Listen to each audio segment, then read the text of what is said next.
ဒီမိန်းကလေးကညားလေကောင်းကြီးပတင်းပေါက်ပစ်ဖို့တွက်လိုက်တဲ့အချိန်မှာသူမပတ်လက်ကအဆောက်ကြီးပြိုကျနေတာကိုတွေ့လိုက်ရပြီးထိတ်လန့်တုန်လှုပ်သွားခဲ့ပါတယ်။ရှူလာရက်မဲ့လုံတွေဟာကြောက်စိတ်ကြောင့်ပြူးကျဲသွားခဲ့ပြီးသူမရှိနေတဲ့အဆောက်အဦကပြင်းပြင်းထန်ထန်တုန်ခါလာသလိုအပြက်အစီအပိုင်းစားတွေကလည်းဝုန်းခနဲ့ပြိုကျလာခဲ့ပါတယ်။ဒါဟာငလျင်လှုပ်နေတာမှန်တိလိုက်ရတဲ့အချိန်မှာတော့သူမဟာအသက်လူပြီးအသေးတန်ထွက်ပြေးခဲ့ပါတယ်။ဒါပေမဲ့တဘာဝတရားကြီးရဲ့ရှေ့မှောက်မှာလူသားတွေဟာဘလောက်တောင်သေးငယ်လွန်းလာတယ်လေဆိုတာပြလိုက်တယ်လို့ပါပဲ။နောက်ဆုံးမှာတော့သူမဟာအပြက်အစီပုံတွေအောက်မှာတနာညာတာမှုမရှိပဲမြေမြုပ်ခံလိုက်ရပါတော့တယ်။ဘသူမှမသိပဲတိတ်တိတ်ဆိတ်တေဆုံးသွားတော့မယ်လို့သူမထင်နေတဲ့အချိန်မှာပဲအလင်းတန်းတစ်ခုကသူမစီကိုရုတ်ရက်ကြားရောက်လာခဲ့ပါတယ်။စိတ်မပူပါနဲ့မင်းကိုအမြန်ဆုံးထုတ်ပေးပါမယ်မကြောက်နဲ့တော့လေ။မိတော်သမားသူရောက်ဖြစ်တဲ့ဂျင်းစီချွမ်းကရှူလိုင်ကိုကယ်ထုတ်ပေးခဲ့ပါတယ်။ဒါပေမဲ့ပြင်းထန်တဲ့စိတ်တန်ရာကြောင့်သူမမှာစိတ်တန်ရာလွန်ဝေဒနာခံစားခဲ့ရပြီးဘာမှမစားဘာမှမတောက်စကားလည်းမပြောတော့ပဲနေတိုင်းငလင်းရအကြီးမဲကြီးအောင်မှာပိတ်မိနေခဲ့ပါတယ်။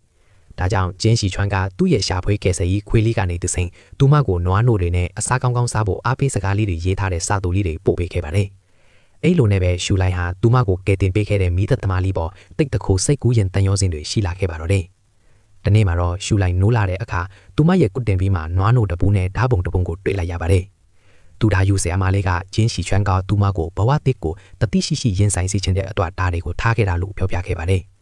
ဂျင်းစီချွမ်းပြန်တော်မယ်ဆိုတာသိလိုက်ရတဲ့အခါမှာတော့ရှူလိုင်ဟာမိသက်ကားနောက်ကိုအပြေးလွှားလိုက်ခဲ့ပါတော့တယ်။သူမကိုမြင်သွားတဲ့ဂျင်းစီချွမ်းကကားကိုရပ်ပြီးဆင်းလာခဲ့ပါတယ်။အဲ့အချိန်မှာရှူလိုင်ကသူ့ကို10နှစ်ကြာကတိတစ်ခုပေးချင်နေခဲ့ပါတယ်။10နှစ်ကြာရေးရှင်ရှိတဲ့စီကိုကျမလာရှာပါမယ်တဲ့။ဂျင်းစီချွမ်းကတော့ဓာတ်ကိုအတိမမတ်ပဲပေါ့ပေါ့ပါပါပဲသဘောတူခဲ့ပေမဲ့ရှူလိုင်ကတော့တကယ်ကိုအလေးနက်ထားခဲ့တာပါ။10နှစ်အကြာမှာတော့သူမဟာတော်လာတဲ့သတင်းတောက်တစ်ယောက်ဖြစ်လာခဲ့ပါတယ်။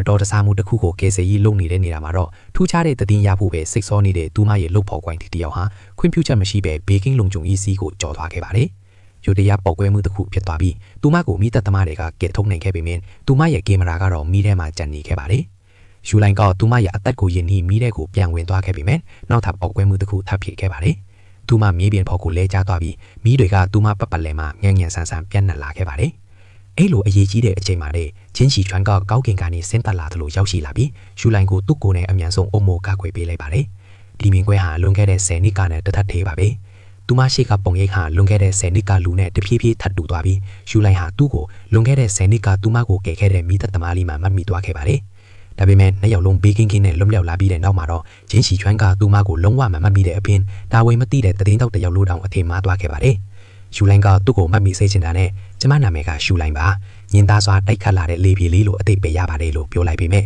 သူကတော့အေးပါတိပြီလို့ပဲတုံ့ပြန်ခဲ့ပါတယ်။ကြည်ရတာချင်းစီချွမ်းကတော့သူမကိုလုံးဝမေ့သွားခဲ့ပြီးထင်ပါတယ်